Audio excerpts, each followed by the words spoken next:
The Cheyenne Dog Soldiers were part of the Cheyenne tribe, a group of Algonquin linguistic stock closely allied with the Arapaho and Gros-Ventre, and loosely associated with the Lakota Sioux.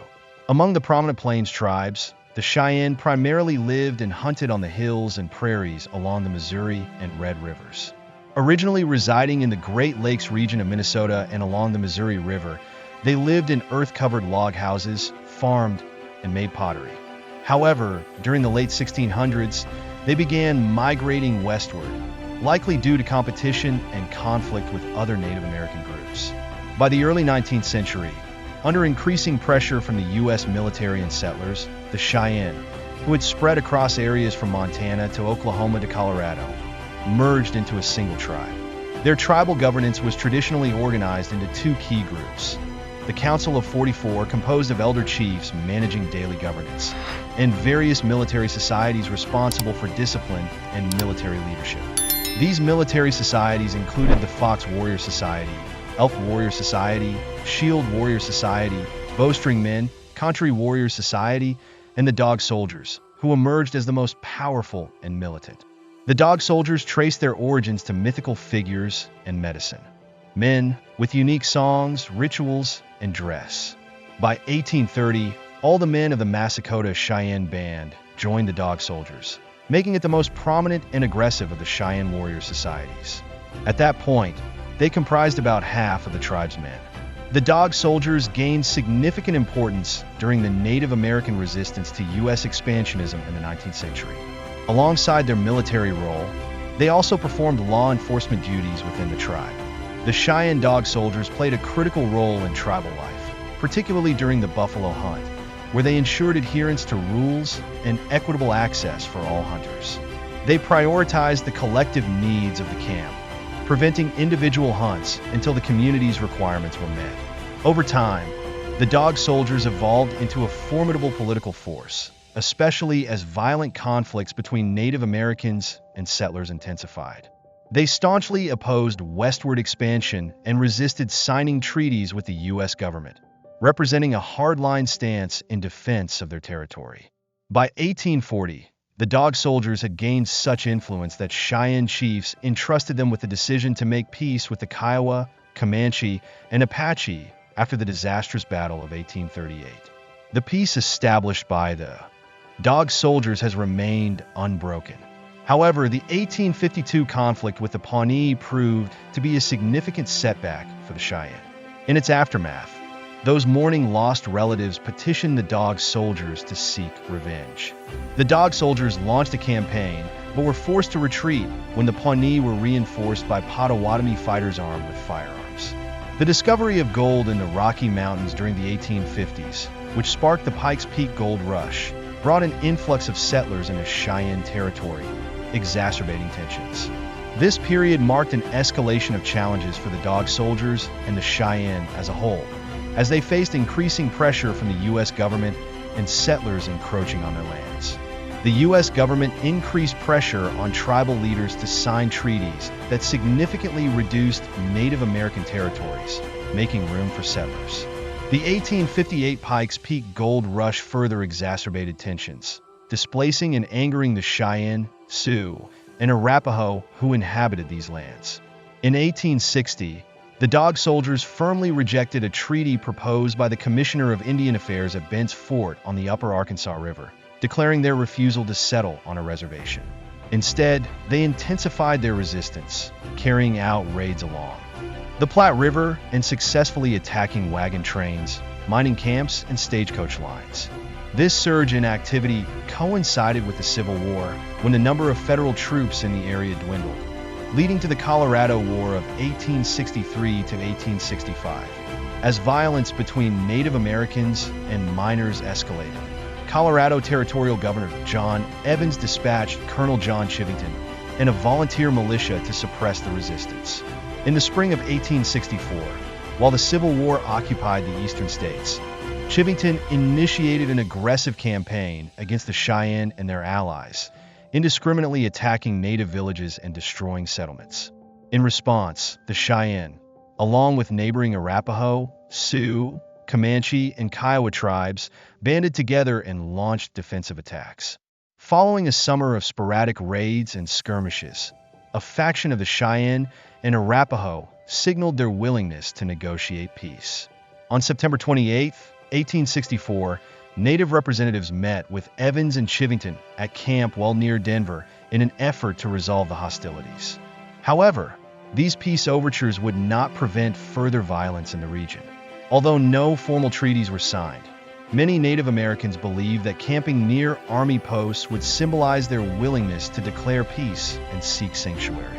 Acting on this belief, Cheyenne, Chief Black Kettle, along with approximately 550 Cheyenne and Arapaho, moved south to establish a camp at Sand Creek under the promised protection of Fort Lyon. Meanwhile, the Dog Soldiers, who opposed this agreement, headed north to align with the Sioux.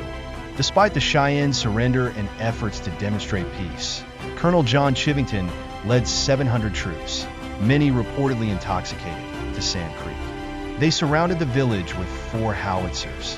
Trusting in the promises of protection, Black Kettle raised both an American flag and a white flag of peace above his teepee.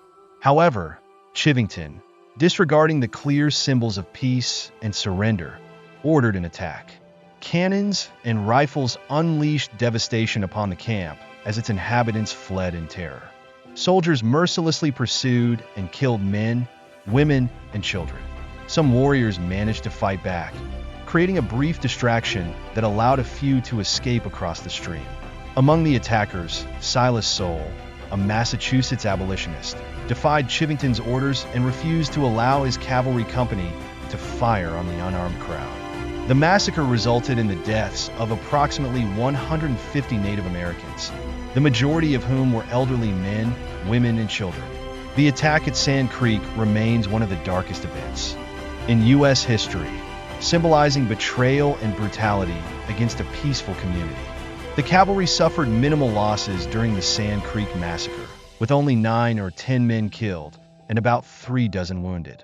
Chief Black Kettle and his wife fled with others along the stream bed, though his wife was shot several times and miraculously survived. The survivors, many of whom were wounded, sought refuge with the Cheyenne Dog Soldiers at the Smoky Hill River. These Dog Soldiers, who had opposed the peace treaty, provided a sanctuary where many Native Americans, now convinced of the futility of negotiating with the U.S., joined the war effort. The Sand Creek Massacre became a pivotal moment, igniting widespread Native resistance and serving as a critical precursor to the Battle of Little Bighorn. Enraged and determined, a combined force of Cheyenne Dog Soldiers, Sioux, and Arapaho warriors formed a war party numbering around 3,000 men. Their mission was to raid the Emigrant Road near Platte Bridge, where Camp Dodge, a fortified stockade, had been erected. The war party launched a series of successful raids, attacking Julesburg and Camp Rankin. They killed 14 soldiers and 4 armed civilians with minimal losses. The campaign extended along the South Platte River Valley, where they destroyed over a dozen ranches and stagecoach stations across 93 miles. The Cheyenne, Northern Arapaho, and Sioux divided responsibilities, raiding different areas and gathering a significant herd of captured cattle near Valley Station. During one raid west of Julesburg, the Cheyenne engaged in a minor skirmish but suffered no casualties. They encountered and killed a group of 9 former soldiers, discovering 2 Cheyenne scalps from the Sand Creek Massacre among their belongings. The raiders then moved north toward Wyoming's Powder River country to join their relatives. The Sioux, most familiar with the Northern Territories, led the way. As the resistance advanced, the Sioux extended their attacks into the Yellowstone River Valley in Montana, where they killed Colonel Smith. This series of coordinated raids and retaliatory actions underscored the escalating conflict between Native Americans and the U.S., further fueling tensions and violence across the region. The escalating conflict saw the Native American resistance intensify, marked by a series of nearly daily attacks. The natives killed 11 men near Fort Benton on the Missouri River and continued raiding isolated outposts, stagecoach stations, and wagon trains through June and early July. Additional soldiers and civilians fell victim to these assaults. In the months that followed, frequent raids targeted wagon trains and military establishments along the Oregon Trail in Wyoming. In the summer of 1865, the natives launched a major offensive at the Battle of Platte Bridge, where 150 soldiers were stationed. The army suffered 29 deaths and 10 serious injuries, compared to 8 casualties among the natives. During this expedition, the Dog soldiers assumed policing duties, skillfully concealing the presence of their forces from the troops. The success of this strategy has been credited to Roman Nose, a renowned Cheyenne war chief. Later in 1865, another attempt was made to convene a council and establish a treaty with the Cheyenne, Arapaho, Kiowa, Comanche, and Apache tribes.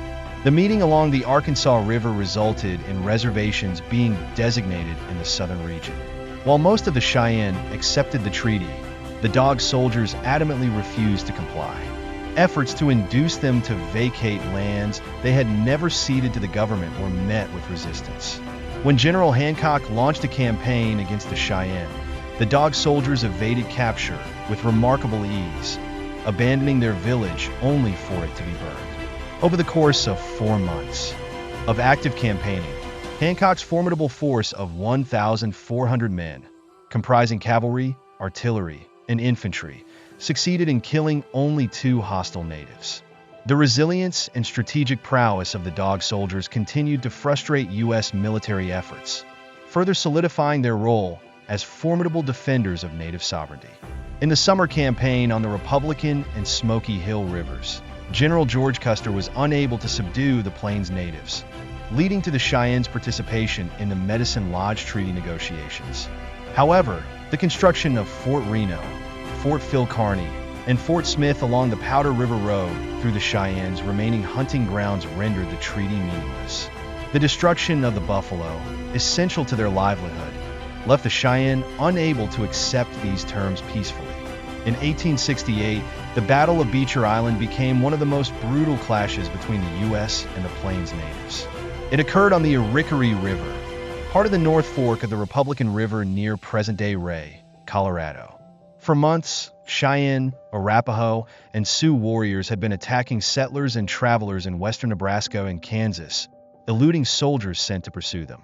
In response, Colonel George A. Forsyth assembled a company of 50 frontiersmen, many driven by personal losses caused by the natives. On September 17, 1868, a large force of Cheyenne, Arapaho, and Sioux warriors attacked Forsyth's men. After initial volleys, the native line broke, but Cheyenne chief Roman Nose was killed during the assault. The soldiers retreated to a sandbar in the Arickaree River, using the bodies of their horses as cover. The battle shifted into a week-long siege, during which the soldiers endured dire conditions, surviving on river water and horse meat after losing their pack mules and provisions early in the fight. Forsyth sent scouts to walk 75 miles to Fort Wallace, Kansas, for reinforcements. Although many scouts were killed by natives, some managed to reach the fort. Meanwhile, the besieged soldiers held out in sand pits for a week. On September 25th, reinforcements finally arrived and the battle ended. Seeing the reinforcements, the native warriors scattered. U.S. forces lost 6 soldiers, with 15 wounded. Native losses remain unclear, but are estimated at 10 to 30. Following the battle, the Dog soldiers continued their resistance, notably participating in the Second Battle of Adobe Walls, further solidifying their legacy as fierce defenders of their people and way of life. On the morning of June 27, 1874, a combined force of approximately 700 Comanche, Cheyenne, Kiowa, and Arapaho warriors, led by Comanche chief Quanah and Isa Tai, launched an attack on a buffalo hunters' camp. The 28 hunters present took refuge in 2 stores and a saloon, using their superior firearms to repel the assault. After 4 days of intense battle, reinforcements of about 100 men arrived, prompting the natives to retreat. Estimates of casualties vary, but around 30 native warriors were killed, with many others, including Quanah Parker, wounded.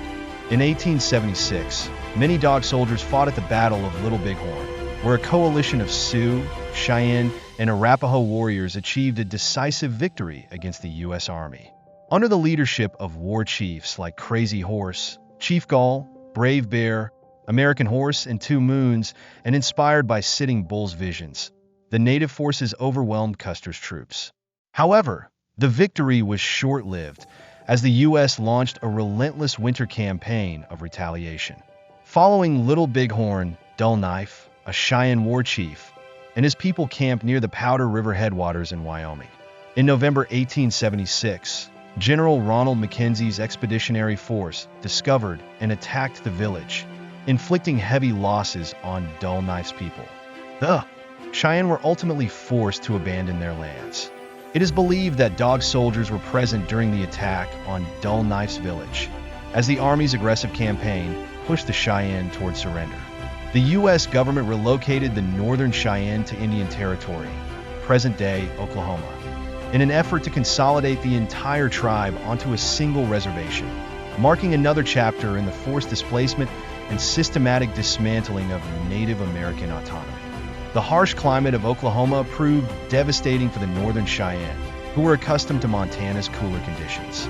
Many died from disease and malnutrition, as medical supplies and rations were in short supply. Within a year of their removal, dissatisfaction drove many to attempt a return to the north.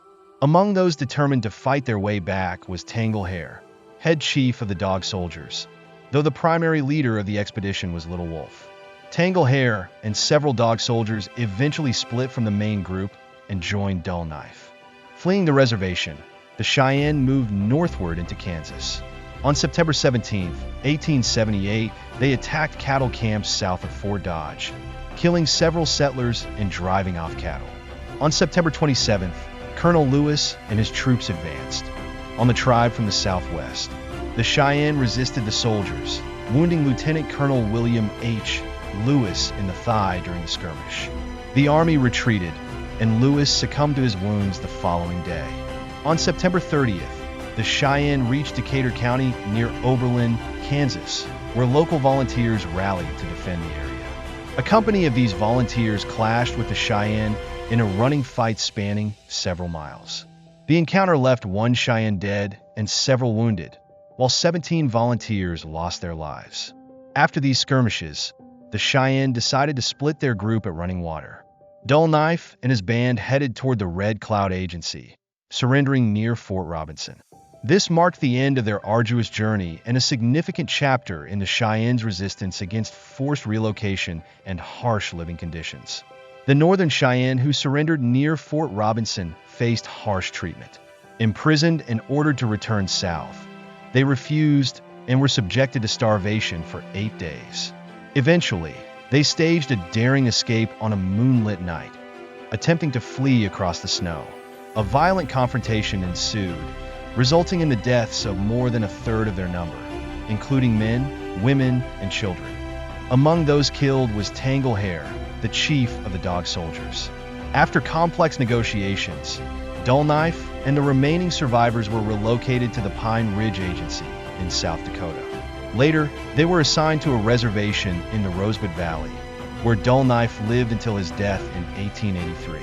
Meanwhile, Little Wolf led his group to the Sand Hills, where they found abundant game and avoided settlers throughout the winter. Eventually, he moved to Montana and later settled at Pine Ridge, where his people lived peacefully until being relocated to Lame Deer, Montana. There, Little Wolf spent the rest of his life. The Northern Cheyenne's escape ultimately resulted in a partial success. A portion of the group reached their northern destination and remained there for about a year before surrendering. The Northern Cheyenne Indian Reservation was later established in southeastern Montana near the Black Hills. Unlike earlier times, they were never forced to return south. The U.S. government's campaign to subdue the Northern Cheyenne came at a high cost, with over $1 million spent and 24 lives lost for every Cheyenne killed, underscoring the immense resistance and resilience of the Cheyenne people.